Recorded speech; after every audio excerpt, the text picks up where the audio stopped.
Começou, meus queridos amigos e amigas, depois de muito tempo. Olha nós aqui finalmente conversando sobre a segunda temporada de Hazbin Hotel. De cara lançaram 2 episódios de uma vez. No geral, ambos, na minha opinião, foram muito importantes para a construção de alguns personagens. Eu queria dar destaque aqui para 5 personagens: Charlie Vox no primeiro episódio, Sera Serpentius e Lute no segundo episódio. Aparentemente a segunda temporada está se aprofundando em construir os personagens. Eu tô achando isso tudo muito positivo e a gente vai conversar sobre tudo assim que você deixar aquele like. Pra quem não me conhece, eu sou o DS, você tá no Papo Nerd. E bom, ambos os episódios acontecem ao mesmo tempo. Enquanto o primeiro episódio mostra o que está acontecendo ali com a Charlie e o seu hotel, o segundo episódio mostra os acontecimentos do céu nesse período e ambos os episódios acabam com a mesma cena. A Emily se encontrando com a Charlie e relatando pra ela de forma resumida tudo o que está acontecendo. Ela chega falando que o céu está em lockdown, a Sera teme que o inferno se vingue, o Serpention se redimiu e o hotel da Charlie funciona. Esse episódio, na minha opinião, cara, foi muito mais interessante que o primeiro. Eu gostei de ambos, pra falar a verdade, mas eu achei que o segundo episódio foi mais interessante. O primeiro episódio teve algumas cenas, algumas partes um pouco mais cansativas, e exatamente por isso a gente vai começar pelo segundo episódio. Eu quero muito conversar sobre a questão da redenção dos Serpentions, porque surgiu essa dúvida na série, ninguém sabe exatamente como funciona, e eu acho que dá pra explicar aqui. Eu quero começar pelo segundo episódio.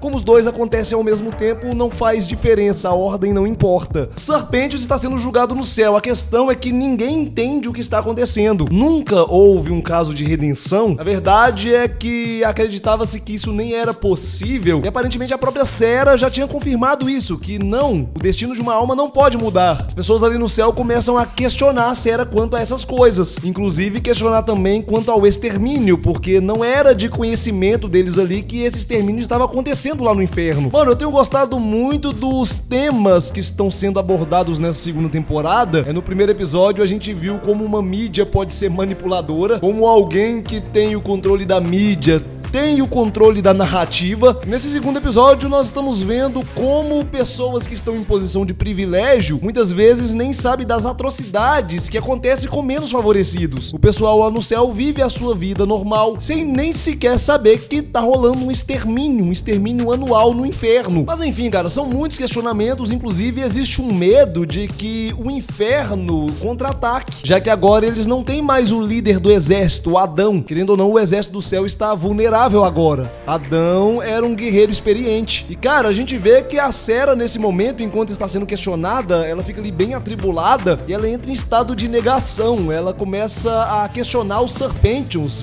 fazer pressão nele pra ele dizer como que ele conseguiu entrar ali, se ele invadiu, se ele forçou os portões do céu, o que realmente nem faz sentido, já que ela viu ele surgindo. A Emily fala isso com ela. Cara, a gente viu ele surgindo na nossa frente. Você viu que não foi assim, ele não forçou portão nenhum, ele não invadiu aqui. Mas a Sera se recusa a acreditar em uma redenção. Isso não é nem tanto sobre os Serpentios não, isso é sobre ela. Acreditar que uma alma no inferno pode se redimir vai contra tudo que ela sempre acreditou, vai contra tudo que ela sempre defendeu, e torna o extermínio ainda pior, porque ela estava ali matando almas que poderiam se redimir. E é por isso que eu citei a Sera como um exemplo de construção de personagem nesses 2 primeiros episódios. No caso, nesse segundo episódio, né? Ela realmente, nesse momento, está sendo pressionada pela sua própria consciência. Pra piorar a situação, a gente tem a Lute extremamente enfurecida, querendo vingar Adão. Ela considera que matar Adão foi um crime de guerra e a Lute quer guerra, cara. A situação só dá uma acalmada com a chegada da Arauto de Deus, uma personagem extremamente pacífica,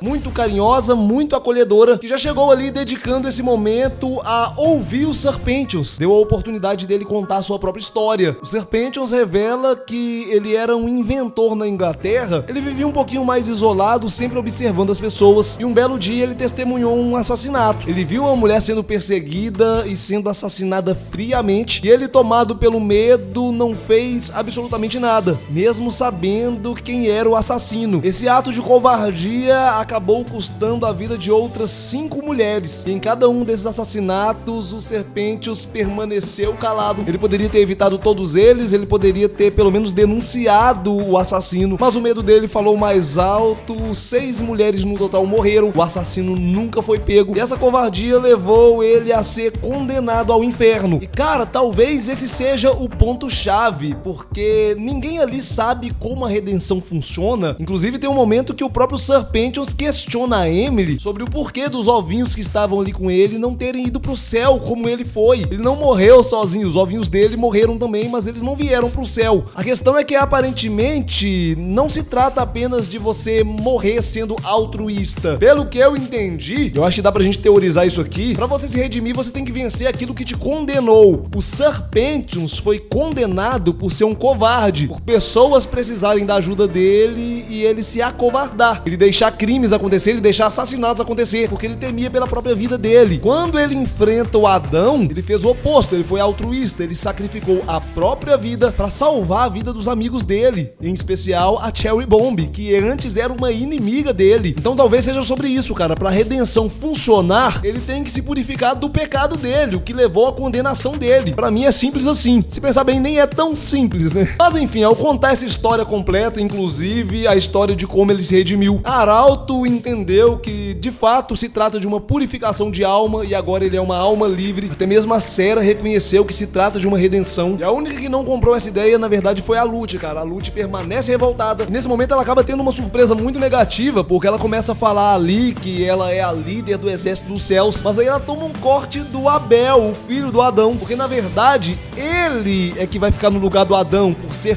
filho do Adão. A Lute acreditava que por ela ser a tenente, a braço direito do Adão, ela assumiria essa posição de liderança no exército, mas como o Abel é o filho do Adão, ele seria o sucessor. E bom, cara, o Abel no final das contas acabou sendo uma surpresa positiva. Pelo teaser parecia que ele se tratava de um bobão, apenas um bobão, e cara, ele é meio bobão mesmo, ele não é o cara do conflito não, mas é um personagem interessante, um personagem inclusive com humor até parecido um pouco com o Adão, só que de forma mais leve. Ele é debochado também, inclusive ele dá uma certa zoada com a Lute ali, quando ela fala que ela era o braço direito do Adão, ele fala, ai, deve ter doído. Então ele tem esse jeito debochado, só que sem a escrotidão. No fim, a Lute ainda tenta argumentar com a Sera, ela fala que inclusive acionou a Lilith pra descer no inferno e dar um jeito na filha dela. A Sera fica muito revoltada com a Lute, afinal a Lute já tá começando até a atropelar a hierarquia. E aí a Sera coloca ela no lugar dela. Ela disse que ela é a tenente, ela não tem poder pra decidir nada, tudo que ela tem que fazer, ela tem que se reportar ao Abel. E caso ela descumpra essa ordem, ela será considerada uma traidora. E é justamente um pouco após isso que a gente tem aquela música maravilhosa da Lute, que eu também já fiz uma análise aqui. A Lute está surtando e de fato o Adão que a gente viu nos teasers é uma alucinação da cabeça dela. Ela era perdidamente apaixonada pelo Adão, embora não correspondida, e agora ela está obcecada por uma vingança. É um episódio muito dramático, ele traz uma carga emocional muito grande. A Lute não é a única personagem que está desolada. Como eu já comentei, a Sera se cobra muito por tudo que ela fez. E se até o Serpentions conseguiu uma redenção, ela também quer buscar a sua própria redenção. E por falar em Serpentions, pra ele também não tá só alegria não, cara. Porque mais uma vez, ele permanece isolado. Ele viveu isolado na Terra. As coisas do inferno também não começaram muito bem. Ele começou como um traidor, lembram? No começo ele tentou trair a Charlie, trair o Hazbin Hotel. Mas aí ele se sentiu acolhido. Ele acabou se sentindo parte daquela família. E meio que ele perdeu tudo isso ao ir pro céu. O Serpentions é um ser único. Ninguém nunca se redimiu antes. Ou seja, não existe ninguém como ele, nem no céu, nem no inferno, nem em lugar nenhum. E mais uma vez ele se sente deslocado, ele se sente sozinho. A Emily tá se esforçando bastante pra fazer ele se sentir parte daquilo ali, pra fazer ele se sentir em casa. Inclusive ela fez novos ovinhos pra ele. Claro que não são os mesmos ovinhos, mas já é alguma coisa. E a verdade é que ele ficou muito feliz com essa companhia. Mas a única coisa que ele realmente queria nesse momento era conseguir ver os amigos dele. Até o momento, cara, não se sabe se isso um dia poderá acontecer. Não se sabe se outra pessoa vai conseguir se redimir. Nunca ninguém se redimiu antes. Talvez ele nunca mais veja os amigos dele. Pra piorar a situação, com medo do que está por vir, a Sera fechou tudo, cara. Ela instaurou um lockdown ali, ninguém entra, ninguém sai. Os protocolos se tornaram mais rígidos. E foi justamente nesse momento que a Emily foi até a Charlie pra relatar tudo o que estava acontecendo. E bom, cara, basicamente o primeiro episódio estabelece a trama que vai se enrolar pelo resto da temporada, como a gente já sabia, como a gente já vinha conversando. Eu fiz aqui a análise dos teasers, dos trailers, das músicas. Vox vai tentar colocar todo o inferno contra a Charlie. E é justamente isso que aconteceu no primeiro episódio. O episódio começa com uma reportagem falando sobre o fim do extermínio, uma reportagem bem sensacionalista, patrocinada pela Vox Tech. E assim, por um lado, as notícias foram positivas pro marketing de Hazbin Hotel. O hotel ficou famoso por hospedar aqueles que livraram o inferno do extermínio, aqueles que mataram anjos. Só que essas notícias acabaram levando as pessoas a terem uma visão errada do hotel. O pessoal começou a achar que o hotel era uma espécie de quartel-general que tem como objetivo criar um exército, treinar todos eles pra guerrear, pra matar anjos. E apesar dessa parte ser importante, ao mesmo tempo essa parte acaba sendo a mais cansativa porque isso se arrasta ao longo de todo o episódio. O tempo inteiro a gente vê repórteres ali questionando quanto às mesmas coisas sobre eles terem matado os anjos. Essa cena dos questionamentos inclusive se repete algumas vezes e elas não são tão diferentes uma das outras. E a Charlie fica o episódio inteiro sem conseguir responder, sem conseguir esclarecer o que está acontecendo. Porque basicamente nesse momento ela está sofrendo muita pressão, ela tá surtando, cara, ela tá a ponto de explodir, reprimindo toda a dor, reprimindo todo o sofrimento. Ela tem muita dificuldade de colocar pra fora, ela finge que tá tudo bem e ela sente muita falta do Serpentius. Até o momento, ela não sabe que ele se redimiu, ela acredita que ele morreu, cara. E a perda do Serpentius tá atribulando tanto a Charlie que ela chega a confundir o nome de um novo hóspede, o Baxter. Ela apresenta ele como Serpentius pra mídia, cara. E eu já vou falar um pouquinho do Baxter, inclusive eu vou falar também sobre os demais personagens que giram em torno da Charlie, os personagens que hospedam ali Hazbin Hotel. Antes de falar deles, eu queria falar dos Vs, porque essa sim foi a parte mais interessante do episódio. Nesse episódio ficou muito claro que a união desse grupo, os Vs, é muito fraca, cara. Na verdade é que não existem os Vs, existem o V,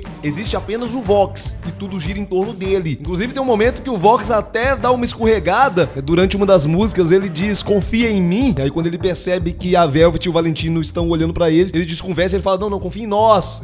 Isso fica mais evidente na segunda música e ao longo do episódio também o Vox vai dando essas pistas de que conquistar o céu, de que estar no poder é uma ambição dele. Ele é alguém extremamente ambicioso e ele inclusive revela um pouquinho sobre a sua vida na Terra. Ele fala que ele era líder de um culto. O cara era o próprio Edir Macedo, mano, líder de um culto, dono de uma emissora de TV, mano, o cara é o próprio Edir Macedo. Basicamente ele vai falando ali pro Valentino e pra Velvet o quanto a sensação de se sentir quase um deus era boa. Era isso que ele sentia quando ele era esse líder religioso. As pessoas ovacionavam ele. Essa era a vida que ele tinha na Terra, cara, antes de morrer. Ele basicamente quer reconstruir isso, quer sentir isso de novo agora no inferno, mas não se limitando apenas ao inferno. Ele quer dominar até mesmo os céus. E fica claro que ele está manipulando até mesmo os demais Vs. Inclusive vale lembrar que quando o Vox começa a fazer o discurso dele, quando ele começa a falar sobre a possibilidade de chegar no topo, de chegar ao poder, o Valentino e a Velvet não parecem muito empolgados não, mas aí ele vai ganhando eles com as promessas, porque ele promete que estando no topo, eles também vão realizar os seus sonhos, como o próprio Valentino diz, né, até mesmo os sonhos mais molhados. Já a Velvet quer ter a sua própria marca. Curioso, nessa música do Vox, eu senti uma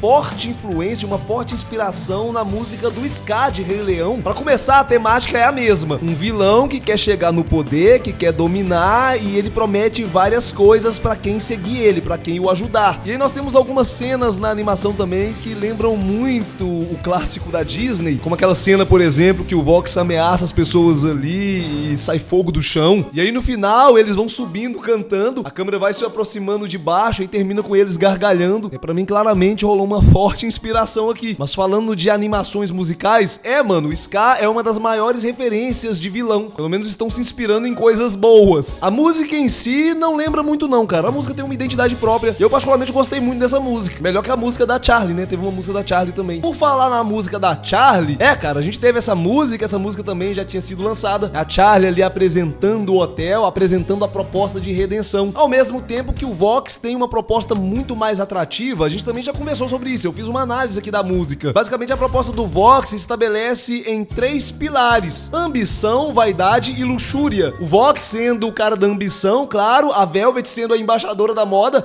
a representante da vaidade, e o Valentino representando a luxúria. E basicamente é isso que eles oferecem: poder, fama, glória, glamour. O problema é que no final das contas todo mundo que aceita essa proposta assina um contrato e mais tarde eles descobrem que se trata de uma exploração. A promessa é que eles vão conquistar o mundo, mas quando eles param de dar lucro, quando eles param de dar engajamento, eles são simplesmente descartados. E no final das contas, meus amigos, o discurso do Vox venceu. Na verdade, o que ainda segurava o interesse de algumas pessoas pelo Hazbin Hotel hotel era justamente a confusão, era justamente as pessoas não estarem entendendo a verdadeira proposta do hotel. Isso mudou quando a própria Charlie criou coragem e ela explicou, cara, que na verdade o hotel era apenas pra redenção. E aí quando todo mundo finalmente descobriu que era isso, se tratava disso, cara, não restou um, foram todos embora e sem pagar a conta. O Husky faz essa observação, eles não pagaram a conta não. E no fim foram todos embora, quer dizer, todos menos um. O Baxter permaneceu ali se juntando a eles, mas não se empolgue não, porque basicamente esse personagem não tá muito bem intencionado não. Aparentemente o Baxter é o único que entendeu que a proposta do hotel não é a guerra, não é o confronto, é a redenção. A questão é que ele não acredita na redenção, muito pelo contrário, ele está lá pra provar que a redenção não é possível. Ele é um cientista, ele mesmo se denomina como um cientista louco, ele está ali pra fazer um estudo, ele está ali pra levantar dados e provar que a redenção não é possível, que a gente sabe que é uma mentira, já que o Serpentions nesse momento está lá no céu redimido. E bom, aproveitando que eu comentei sobre o Baxter, vamos falar um pouquinho sobre os personagens que estão em torno da Charlie. Eu sei que todo mundo fica muito ansioso, cheio de expectativa quanto ao Alastor. Claro, ele está de volta, ele está ali com seu cajado remendado, inclusive a gente já tinha visto isso nos teasers, mas não nesse primeiro episódio, a gente não tem muito a falar sobre ele está apenas na espreita ali, sempre sombrio, sempre demonstrando estar escondendo algo. Ele até teve um pequeno impasse com o Lucifer ali, mas nada de muito destaque. O Lucifer também é um camarada que, na minha opinião, deveria ter a presença um pouco mais imponente, eu sempre falo sobre isso aqui. No final das contas ele apareceu ali e quando a Charlie estava sendo pressionada por jornalistas, ele simplesmente fez ela desaparecer e deixou um patinho lá, sei lá, cara. Eu acho que a presença do Lucifer tinha que impor mais respeito, tipo aquela cena do Alastor e do Zayshel lá na primeira temporada, que eles vão andando assim, as pessoas vão escondendo de medo. O Lucifer não impõe respeito nenhum, cara, eu não entendo por quê. Mas no final das contas ele deu um bom conselho pra Charlie, foi justamente essa conversa que fez a Charlie voltar e conseguir se esclarecer pra mídia. E o legal dessa conversa é que eles citam a Lilith. Ele fala o quanto ele sente falta dela. A própria Charlie tentou ligar pra ela algumas vezes, mas ela não atende. No segundo episódio, inclusive, a gente vê que a Lilith não atendeu porque ela não quis, ela simplesmente rejeita as chamadas. E a gente não sabe o que aconteceu não, cara. A gente só sabe que a Lilith desapareceu há 8 anos e ela está lá no céu. Ainda falando dos personagens, o Angel tem apresentado uma pequena evolução. Ele ainda continua com as suas falas bem sexualizadas, mas pelo menos agora ele tá fazendo terapia. A Nifty é considerada uma celebridade, já que ela foi a assassina do Adão, então o povo ovaciona bastante ela. A Veg quer mudar de nome, afinal esse nome quem deu pra ela foi o Adão, e ela tá tentando encontrar um outro nome pra ela. É lógico que isso não vai dar em nada, ela vai continuar chamando Veg mesmo, mas até o momento ela tá um pouquinho